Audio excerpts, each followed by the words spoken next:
할렐루야.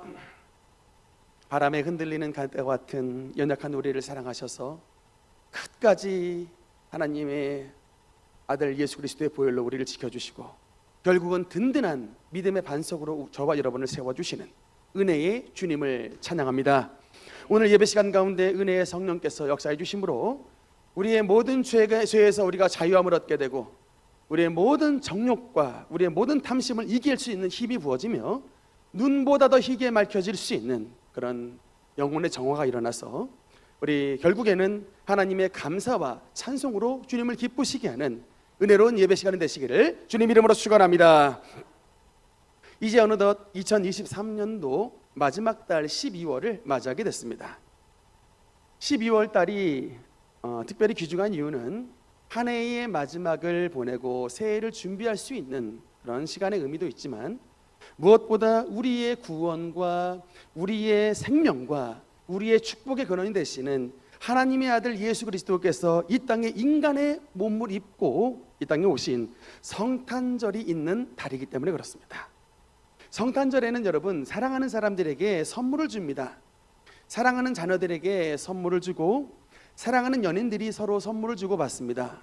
그런데 이런 일들이 왜 일어나느냐면 그 날이 우리 하나님으로부터 온 인류가 예수 그리스도라고 하는 가장 큰 선물을 받은 날이 바로 성탄절이기 때문에 가장 큰 축복의 날이 되기 때문에 그런 것입니다. 그래서 여러분 이번 성탄절 절기를 맞아서 우리 인간의 몸을 입고 오신 예수 그리스도의 탄생을 기념해서 예수님의 탄생과 관련된 말씀으로 몇 주간에 걸쳐서 여러분들과 함께 은혜를 나누고자 합니다. 그 중에 첫 번째 주제는 뭐냐? 바로 예수 그리스도의 족보에 대한 말씀을 여러분과 나누겠습니다. 신앙생활을 처음 하시거나 이제 막 성경을 처음 읽으시는 분들의 경우는 마태복음 1장을 딱 펴게 될 때에 적지 않이 당황을 하게 됩니다. 왜냐하면 1장에 딱 보면 아브라함은 이삭을 낳고 이삭은 야곱을 낳고 야곱은 그 유다와 그의 형제를 낳고 시리즈가 이제 반복이 되기 때문에 그렇습니다. 아니 성경이 무슨 산부인과 책도 아니고 무슨 애 낳는 이야기만 잔뜩 써 있는가, 그렇게 볼멘 이야기가 나올 수 있습니다. 그래서 대부분의 분들은 그냥 성경을 읽다가 이 족보 파트가 나오면 그냥 뭐 졸거나 또는 그냥 통과해 버리고 족보를 건너뛰어 버리는 이런 일들이 있을 텐데 하필 마태복음을 시작하는 맨 초두에 왜 이렇게 족보를 배치를 해둬 가지고 가뜩이나 재미없는 성경을 더 재미없게 만드시는가, 이제 이런 의문이 들 수가 있습니다. 그런데 이제 여러분에게 이해를 돕기 위해서 성경의 이런 배열에 대한 이제 배경 지식이 좀 필요합니다. 그럼 그 마태복음과 마가복음과 누가복음 이 세 개의 복음서를 가리켜서 어떤 단어로 말하냐면 이 세 가지의 복음서를 같은 관점에서 썼다 그래가지고 공관복음이라고 합니다. 이 마태복음, 마가복음, 누가복음 이 세 가지를 공관복음이라고 하는데 이 공관복음 세 개의 성경이 수신자, 즉 이 말씀을 받는 수신자가 다릅니다. 예를 들어 우선 마태복음은 누구를 대상으로 해서 쓴 성경이냐면 바로 유대인들을 대상으로 해서 쓴 말씀입니다. 그러면 여러분 마가복음은 누구를 대상으로 쓴 성경일까요? 로마인들을 대상으로 쓴 말씀입니다. 그 다음에 세 번째 누가복음은 누구를 대상으로 쓴 말씀이냐면 바로 헬라인들을 대상으로 쓴 말씀입니다. 그러니까 같은 이 말씀인데 같은 포인트로 쓴 말씀이지만 마태복음은 유대인들에게, 마가복음은 로마인들에게, 누가복음은 헬라인들에게 쓴 말씀인데, 그래서 우선 이 마태복음은 원 대상자가 누구냐, 바로 유대인들이기 때문에 성경을 쓸 때에도 유대인 스타일로 성경을 쓴 것입니다. 유대인들은 몇 가지 주요한 특징들이 있는데 그 중에 하나가 뭐냐면 족보를 굉장히 중요하게 여기는 습관을 가진 민족이 바로 유대인들입니다. 그래서 우리나라의 경우는 보통 당신의 이름이 무엇입니까? 라고 질문을 받으면 우리는 뭐라고 얘기해요? 서충은입니다. 이렇게 대답을 하죠. 그런데 유대인들은 당신의 이름이 무엇입니까? 라고 물어보면 어떻게 대답을 하냐면 서동철의 아들 서충은입니다. 이렇게 대답을 해요. 여러분, 그래서 항상 부모님을 먼저 소개합니다. 성경을 보니까 요한의 아들 시모나라고 얘기를 하죠. 세베대의 아들 야고보로 나오죠. 이렇게 항상, 그래서 그 자신을 소개할 때도 항상 부모님을 앞서서 이게 소개를 합니다. 더더군다나 여러분, 그 가문에 조금 위대한 분이 계시면 그 족보를 쭉 얘기를 합니다. 에스라서 7장에 보면은 그 이제 에스라라고 하는 굉장히 유명한 인물이 나오는데, 그를 소개하는 말씀을 에스라서 7장에 보니까 무려 5절에 걸쳐서 말을 합니다. 그래서 에스라라 하는 자가 있으니 그는 스라야의 아들이요 아사라의 손자요 힐기야의 증손이요 살룸의 현손이요 사독의 5대손이요 아이두의 6대손이요. 쭉 중략하고 5절에 가면 뭐라고 하냐면 아비수아의 13대손이요 비느아스의 14대손이요 엘르아살의 15대손이요 대제사장 아론의 16대손이라, 이렇게 말을 합니다. 여러분과 이 유대인들이 얼마나 족보에 대해서 대단히 집착을 하는 민족인 줄 아시겠죠? 여러분과 한마디로 에스라가 자기를 말할 때는 나 대제사장 가문 아론의 후손이야 라고 말을 하는 겁니다. 그리고 항상 이렇게 다 그 족보를 리피트를 하면서 한마디로 나는 뼈대에 있는 가문 출신이야 라고 말을 하는 그런 전통을 가졌던 민족이 바로 이제 이런 유대인들입니다. 그래서 이 집안에 대한 프라이드가 무척 강했던 민족이 바로 유대인들인데, 여러분, 그래서 예수 그리스도도요, 일단 자신의 민족이었던 유대인들에게 인정을 받으려면 뭐를 컨펌해야 되냐면 이 족보를 반드시 컨펌 받아야 돼요. 이게 메시아라고 하는데 이분이 진짜 좀 믿음직한 사람이 맞느냐를 이제 확신을 받아야 되는데, 예수님의 족보를 쫙 펼치니까 거기에 누가 나와요? 맨 먼저 아브라함과 다윗의 자손 예수 그리스도의 계보라. 온 유대인들이 가장 사모에 맞지 않는 아브라함, 정통 유대인 출신이라는 거예요. 여러분, 더더군다나 그 예수님이 누구의 후손으로 오셨냐면 다윗의 후손으로 오셨는데, 여러분, 여기 이 족보에 다윗이 왜 중요하냐면 여기 전체에 42명, 42명의 인물이 나오는데 이 족보 42명 전체를 통틀어서 유일하게 왕으로 수식이 되어 있는 인물이 바로 여러분 다윗입니다. 그래서 6절의 말씀에 보면 이새는 다윗을 낳으니라 라고 나와 있지 않고 이새는 다윗 왕을 낳으니라 라고 나옵니다. 그 이후에 뭐 솔로몬, 르호보암 쭉 뭐 여러 인물들이 나오는데 다 그들도 다 사실 왕이었습니다만 그냥 이름만 써 있어요. 그런데 딱 유일하게 42명의 인물 가운데 여러분 다윗 왕으로 기록된 인물이 바로 다윗이었다는 것입니다. 그래서 여러분, 이것은 어떤 것을 우리에게 말씀하냐면 오늘 지금 마태복음 1장에 나와 있는 족보가 바로 예수님이 다윗의 후손으로 오신 바로 왕의 족보다라고 하는 것이 바로 오늘 마태복음 1장의 별칭이 되게 되는 것입니다.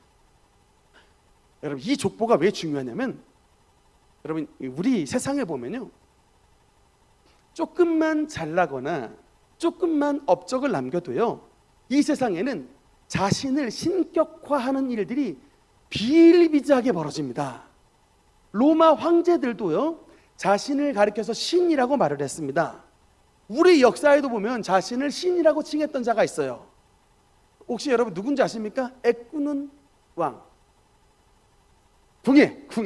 궁예가 자신을 가리켜서 나는 미륵이니라, 그래서 자신을 살아있는 부처라고 생불로 가르쳤는데, 최근에 이 포천 지역에 보니까 이 궁예가 나라를 세웠을 때 국호 이름이 태봉이었는데 이 태봉왕 2년째에 있었던 이런 유적들이 이 포천 지역에서 발견이 돼가지고 진짜 이 궁예가 나라를 다스렸던 그런 유적들이 최근에도 좀 발견이 되셨습니다. 근데 뭐 참 안타까운 일인데 이게 그냥 자기를 그냥 왕으로만 말을 해도 좋겠는데 자신을 뭐 살아있는 뭐 신이니 생불이니 막 이런 일들이 벌어지는데 그게 오늘날까지도 여러분 이어집니다. 정말 안타까운 거는 여러분 그 정명석이 아시죠? JMS 그 정명석이 그 자기를 JMS 그 이름의 뜻이 Jesus Morning Star예요. 그래서 예수 이제 아침별, 새벽별 이런 뜻인데 자기도 정명석 이니셜이 딱 똑같아가지고 근데 이 정명석교 사람들은 한마디로 말하면 뭐냐면 정명석을 메시아 예수로 믿는 사람들입니다. 여러분 그 사람 수가 몇 명인데 아십니까? 3만 명이에요. 2만에서 3만 명 되는 그 엄청난 사람들이 그 정명석을 메시아로 믿습니다. 근데 제가 여러분께 한마디로 말씀을 드릴게요. 정명석이 메시아가 절대로 될 수 없는 이유가 뭐냐면 성경의 말씀을 나와 있습니다. 그럼 마태복음 1장 1절에 아브라함과 다윗의 자손 예수 그리스도라고 나와 있죠. 그러니까 여러분 이 말은 뭐냐면 반드시 이스라엘의 메시아는 아브라함과 다윗의 후손으로 오셔야 되는데 정명석이 여러분 일단 유대인입니까? 정명석인 한국인이에요. 죽었다 깨어나도 여러분 한국 사람들은 메시아 될 수 없습니다. 메시아는 아브라함과 다윗의 후손으로 오신 유대인에게서만 난다고 성경은 증거하고 있어요. 근데 이런 기초적인 성경 지식도 모르니 그냥 조금 말씀 듣다가 은혜 받았다고 저 사람을 덜컥 그냥 우리의 메시아라고 믿는 사람들이 3만 명이나 나오더라. 그러니까 여러분 성경 모르면 망하는 거예요. 여러분 이거는 좀 세게 말해야 됩니다. 여러분 성경 모르면 망하는 겁니다. 여러분 왜 여러분 3만 명이나 되는 사람들이 정명석을 메시아로 믿고 여러분 오늘날 하나님의 교회 신천지 이런 것들 이만희 또 여러분 뭡니까? 박태선, 박명호, 정명석, 장길자, 안상홍, 문선명 전부 다 한국 사람들인데 이 한국 사람들 메시아라고 믿는 사람들이 지금 적어도 여러분 합쳐서 100만 명이 넘어요. 이런 일들이 왜 벌어집니까? 이 100만 명의 사람들이 성경을 모르니까 벌어진다고요. 마태복음 1장 1절만 잘 알아도 이런 일이 벌어지지 않습니다. 아브라함과 다윗의 자손 예수 그리스도라. 그리스도란 말이 여러분 메시아예요. 메시아 같은 뜻입니다. 다만 그리스도는 헬라어, 메시아는 히브리어 똑같은 뜻입니다. 기름 부음을 받은 자. 그래서 여러분 시작 성경만 딱 펴도 아브라함과 다윗의 자손 예수 그리스도의 계보라 이것만 여러분 딱 마음속에 새겨도 적어도 한국 사람을 그리스도라 메시아라고 믿는 이런 오류에는 빠지지 않는다. 아멘입니까? 여러분 그래서 이 족보를 통해서 주시는 하나님의 이 중요한 그 말씀의 몇 가지 의미가 있는데 첫 번째로 하나님께서 마태복음 1장의 족보를 통해서 우리에게 주신 정말로 중요한 의미가 뭐냐면 하나님은 반드시 약속을 이루시는 분이라는 겁니다.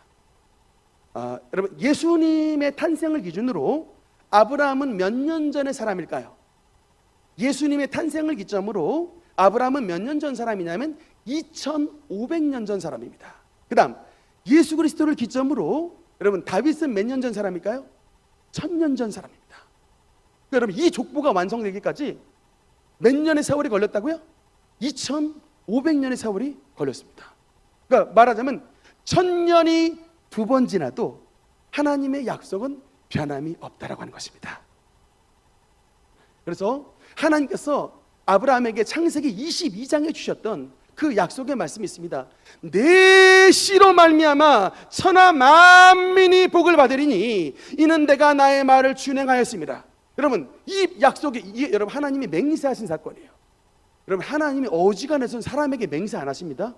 근데 여러분 누구에게 제일 먼저 맹세하셨냐면 아브라함에게 맹세하셨는데 이 모리아 제단에서 아브라함이 아들 독자 이삭을 드리는 그런 신앙의 결단을 내렸을 때 하나님이 너무나도 감격하셔서 어떤 약속을 주시냐면 이삭과 너의 후손으로 너의 씨로 말미암아 온 천하 만민이 하나님의 복을 받게 될 것이다 약속 주셨는데 그 내 씨가 바로 예수 그리스도인 것입니다. 또한 여러분 사무엘하 7장의 말씀에 보면 하나님이 이번에는 다윗에게 맹세를 하셨어요. 어떤 맹세를 하셨냐면 내 수완이 차서 내 조상과 함께 누울 때에 내가 내 몸에서 날 내 씨를 내 위에 세워서 그의 나라를 영원하게 견고하게 하리라. 하나님이 이 말씀을 다윗에게 주신 것입니다. 여러분 특별히 그래서 마태복음 1장 1절에 아브람과 다윗의 자손 예수 그리스도의 계보라라고 말씀하신 것은 하나님의 맹세하신 두 사람 아브람과 다윗의 그 후손을 통하여 천하 만민이 복을 받게 되고, 그 후손을 통하여 다윗의 왕위가 영원히 견고하게 되리라고 하는 그 약속의 말씀의 주인공, 언약의 성취가 바로 예수 그리스도라는 것을 족보를 통해서 증명하고 있는 것입니다. 말하자면 여러분, 공증문서예요. 예수님의 족보를 탁 통해서 아무도 딴소리할 수 없는, 족보도 없는 그냥 이상한 것이 나와가지고 내가 자칭 하나님이다라고 하는 것이 아니라 영원하신 하나님의 성경 안에서 약속된 그 인물이 바로 오셨던, 2500년을 기다려서 하나님이 약속하신 그 메시아가 바로 예수 그리스도라는 것을 이것을 통해서 증명해 주신 것입니다.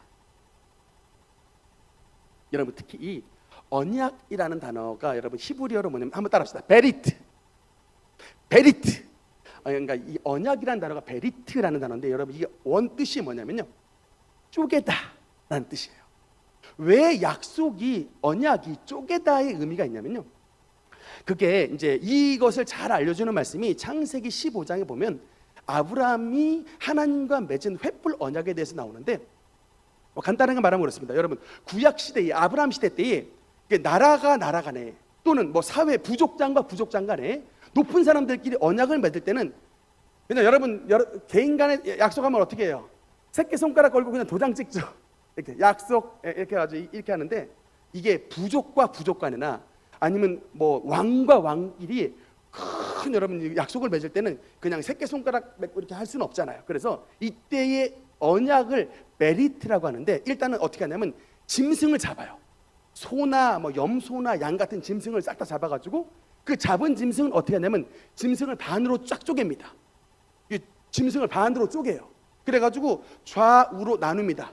짐승의 시체를 소도 나누고 양도 나누고 염소도 나누고 이렇게 탁 나눠요. 새들도 나누고 이게 탁 나눕니다. 그리고 그 나눈 그 사이 길이 난 그 길을 당사자 두 왕이 걸어가는 거예요. 걸어가고 그 짐승의 피를 이렇게 마시는 것으로써 이 조약이 마무리가 됩니다. 여러분, 그 베리티의 의미가 뭘까요? 만약에 왕들 중에 하나가, 일방이 우리들 언약을 맺었던 이 우리 당사자 중에 하나가 약속 언약을 깨뜨릴 시에 죽은 이 짐승들처럼 너도 끝장난다. 그게 바로 베리티의 의미예요. 여러분, 베리티는 생명을 걸고 하는 것입니다. 너 약속 어기면 죽은 저 소 모양, 죽은 저 염소 된다. 그래서 너 만약에 약속 어기면 생명이 아주 그냥 너의 몸이 반으로 쪼개질 줄 알아라 라고 말한 게 여러분 베리티의 의미인데, 놀랍게도 여러분 이 베리티 언약을 세울 때 아브라함과 하나님의 이 불이 같이 가야 되는데 어떻게 나느냐. 여러분, 창세기 15장 17절 한번 읽어보겠습니다. 시작. 해가 져서 어두울 때에 연기 나는 화로가 보이며 타는 횃불이 쪼갠 고기 사이로 지나더라. 아멘. 여러분, 이게 무슨 말씀이냐면, 지금 이제 아브라함이 짐승 잡고 다 준비해놨는데, 원래 고대 세계의 언약식으로 말하자면 아브라함과 하나님의 이 횃불이 같이 걸어가야 됩니다. 근데 그 사이를 누구만 걸어갔어요? 누구만 지나갔어요? 아브라함이 안 가고 타는 횃불만 지나가는 거예요. 여러분, 이게 무슨 말입니까? 이것을 통해서 주시고자 하는 의미가 뭐냐면, 하나님이 아브라함의 후손들이 지었던 모든 불법과 재앙과 모든 죽음을 당할 죄로 말미암아 저렇게 쪼개진 고기의 신세가 되어야 되는 그런 불쌍한 백성들을 위해서 하나님이 대신 그 죄를 감당하시겠다는 거예요. 그게 바로 횃불 언약의 뜻입니다. 그리고 그 약속을 이루실 하나님의 당사자로서 여러분, 아브라함의 후손으로 오신 예수 그리스도께서 십자가상에서 저와 여러분을 위해 그 십자가에서 매달려 주심으로 말미암아 우리를 위한 하나님의 쪼개진 제물이 되어 주신 거예요.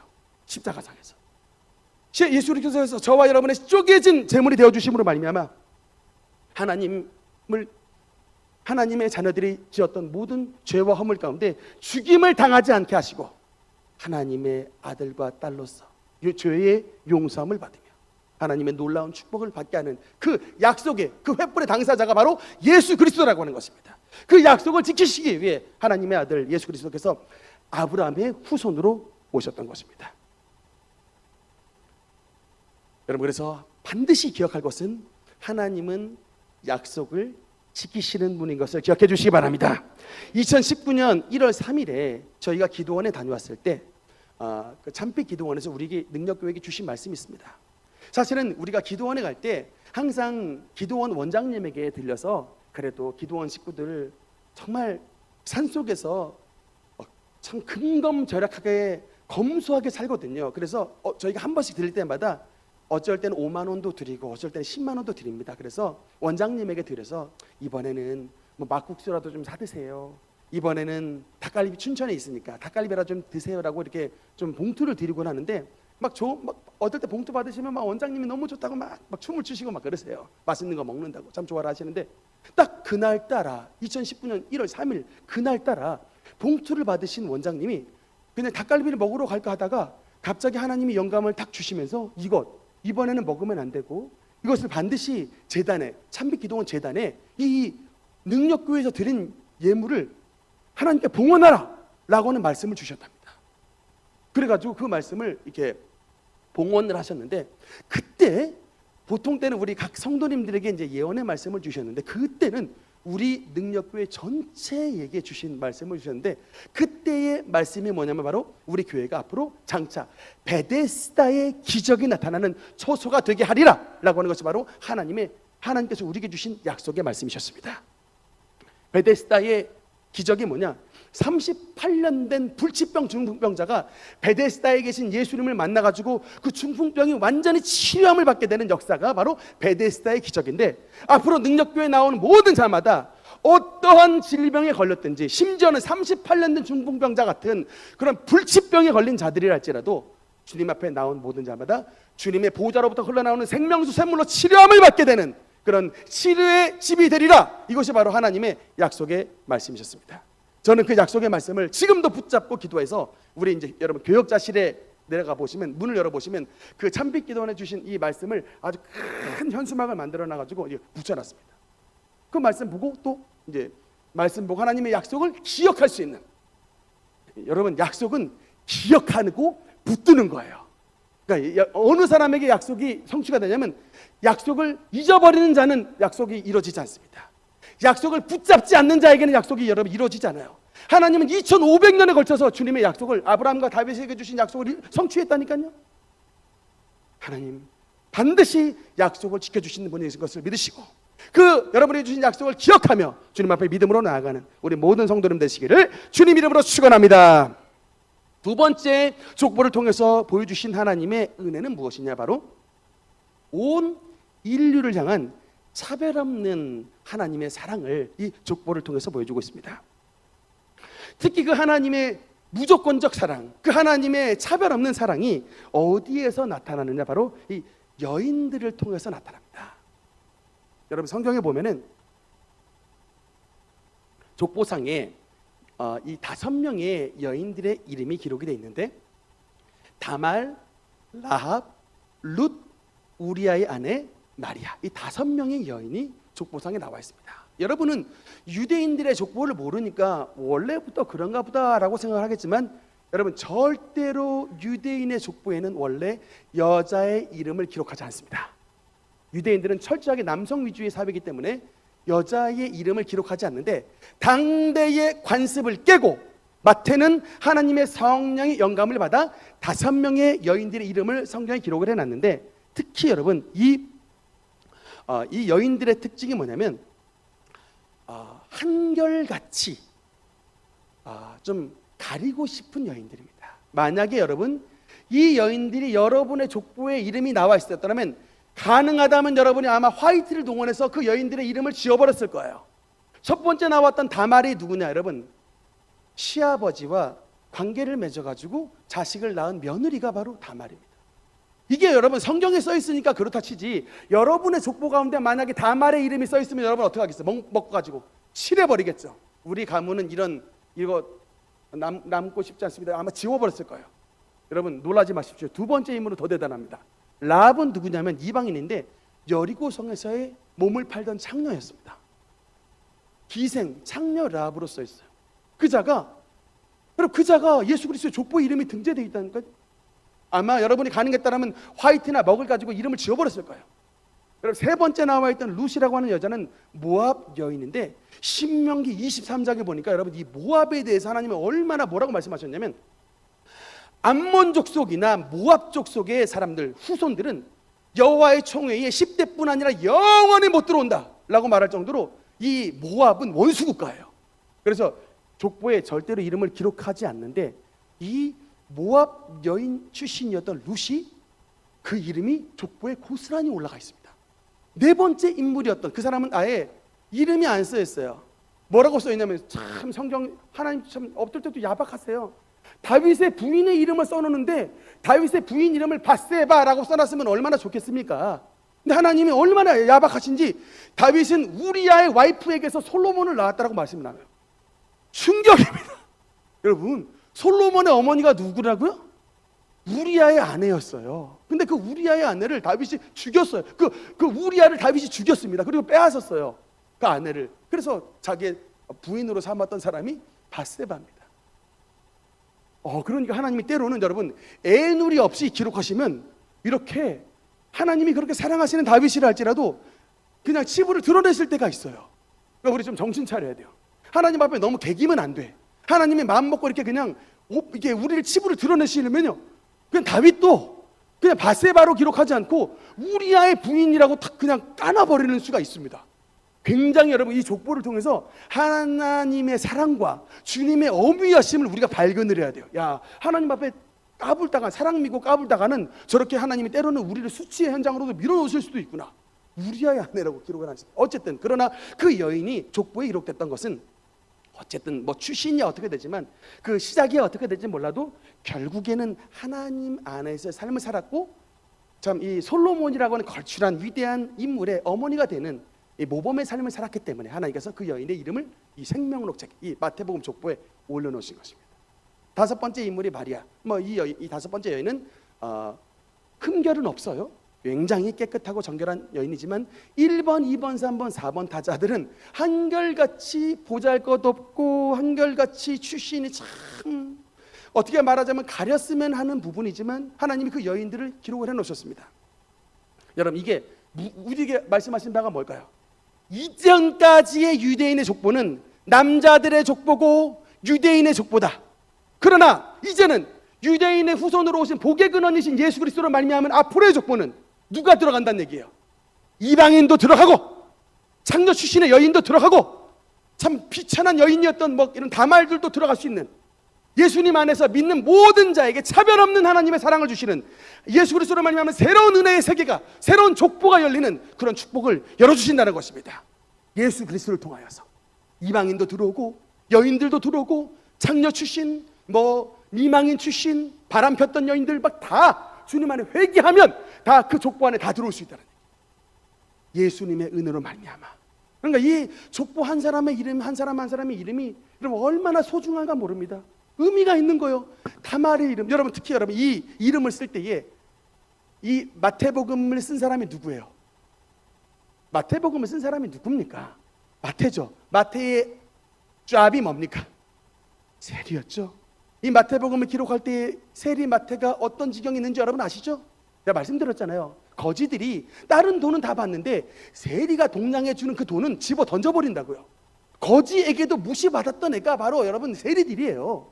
근데 여러분 그 전직 세리 출신이 하나님의 복음서를 쓸 때에 얼마나 말하자면 이런 죄의식과 여러분 이 가슴 아픈 이런 차별과 이런 것들 여러분 얼마나 느꼈었을까. 그런데 이 하나님의 성령의 영감에 의해서 이름을 쓸 때 마태야 너뿐만 아니라 예수 그리스도의 족보에 들어갔던 여인들을 보니 다말도 들어가 있고 라합도 들어가 있고 이방 여인이었던 룻도 들어갔고 우리아의 아내도 들어가 있으니 너 힘내라 라고 하는 주님의 여러분 말 그 위로가 성령을 쓰는 마태에게 여러분 느껴지지 않았겠습니까? 여러분 예수님을 믿는 모든 사람, 저와 여러분 남녀 노소 빈부 귀천 관계없이 예수님을 믿는 모든 자에게 주님께서 은혜 베풀어 주시고 저와 여러분의 이름을 주님의 왕의 족보에 이름을 기록하신다는 사실을 믿으시기 바랍니다. 여러분 굉장히 중요한 마지막 말씀이 있습니다. 이 족보 예수 그리스도의 세 번째 이 족보를 잠깐 보면요, 여러분 이게 사실은 전체를 이게 좀 다 이름 써야 되는데 제가 이거 한번 도전을 한번 해보고 싶어요. 제가 예전에 구세군 출신의 정교님 얘기 들었더니 그 구세군에서 성경 암송 대회를 했는데 마태복음 1장에 나와 있는 42명의 이름을 암송하는 것으로 암송 대회를 했는데 굉장히 많은 사람들이 참여했답니다. 여러분, 그러니까 지금 제가 보면요, 뇌 치매 안 걸리려면 새로운 도전을 하시는 분들이 치매 안 걸린답니다. 이거 의학적으로 제가 최근에 들었던 거예요. 그러니까 나이 들어서도 우리가 뇌의 인자가 굉장히 건강하게 유지하려면 이게 새로운 것을 도전하래요. 외국어를 공부한다든지 어떤 새로운 악기를 배운다든지 이러면 뇌가 굉장히 살아난다고 하는데, 명약 하나 드리겠습니다. 이게 예수님의 족보에 나오는 42명 이름 외우시면 여러분 아주 여러분의 뇌가 아주 새로워질 거예요. 이게 참 좋은 방법을 여러분께 알려드리고 싶은데 42명은 다 못하니까 족보가 보면 14명 이게 세계에서 42로 끊어져 있는데, 여러분 세 번째 족보 손가락을 하면서 여러분 좀 숫자를 한번 세보겠습니다. 첫 번째 한번 봅시다. 스알디엘, 스룹바벨, 아비훗, 엘리야김, 아소르, 사독, 아킴, 엘리웃, 엘라살, mat단. 여기까지 10명이에요. 그 다음 3명 야곱, 요셉, 예수님. 여러분 분명히 우리 아까 그 성경 말씀에 17절에 보면 14대라고 나와 있는데, 여러분 세 번째 족보인가, 첫 번째, 두 번째 파트가 14대 맞아요. 다 확인했습니다. 근데 희한하게 여러분 세 번째 파트에 여기서는 14대요 라고 말씀하는데 사람은 13을 썼다고요. 여러분 이게 왜 그러느냐, 이게 뭐냐면 의도적 생략이에요. 의도적 생략. 14명의 자리를 마련해 놓고 맨 끝자리는 블랭크로 만들어 놨습니다. 이유가 뭘까요? 그 마지막 자리는 예수 그리스도로 말미암아 하나님의 자녀된 저와 여러분의 이름이 들어갈 그 자리입니다. 그 자리를 비워놓은 거예요. 탈무드에도 여러분 맨 마지막 장은 비워놓는답니다. 이게 유대인의 관습이에요. 마지막 칸은 비워뒀습니다. 14대요라고 하면서 13명만 기록하는 것은 예수님으로 말미암아 하나님의 아들과 딸이 되는 저와 여러분을 위한 그 축복의 왕족의 자리입니다. 여러분 누가 뭐래도 여러분 왕 같은 제사장입니다. 예수님으로 말미암아 너희는 택하신 족속이요 왕 같은 제사장이요 그의 거룩한 나라요 그의 소유된 백성이니라고 말씀하신 여러분 하나님의 축복이 바로 이 족보를 통해서 여러분에게 마련하신 하나님의 은혜, 생각할수록 여러분 너무나 감사하지 않습니까? 여러분 사실은 이게 여기에 족보에 보면은 하나님이 3명의 왕을 생략해 버렸어요. 마땅히 들어가야 되는 왕의 3명의 이름이 그 아하시야, 요아스, 아마샤라고 하는 왕이 사실 왕인데 하나님 앞에 얼마나 괘씸하게 살았는지 이 특징은 뭐냐면 단순한 우상 숭배자가 아니고 한때는 하나님을 섬겼다가 하나님을 섬기는 자리에서 배도, 즉 종교를 바꿔버린 사람들, 이 세 사람은 하나님이 이름을 지워버렸어요. 그러니까 왕의 이름을 지워버리고서라도 저와 여러분의 자리를 남겨놨다니까요. 여러분 그 의도를 아시겠습니까? 그러니까 여러분 뭐 왕이라고 의도될 거 없어요. 왜? 하나님 앞에 까불다가는 족보 생명록사에 그 이름 3명 삭제됐습니다. 근데 여러분 우리가 그렇다고 아무것도 없다고 또 좌절할 것도 없어요. 왜? 예수님으로 말미암은 모든 자는 라비든 다말이든 여러분 뭐 루시든 주님 안에 있는 모든 여인들, 이방인들, 하나님을 믿는 모든 자에게 주님께서 그 족보를, 그 이름을 써놓으시고 저와 여러분의 자리도 하나님의 족보로 마지막 자리를 남겨놓으신 축복의 하나님 것을 기억해 주시기 바랍니다. 말씀의 결론을 맺겠습니다.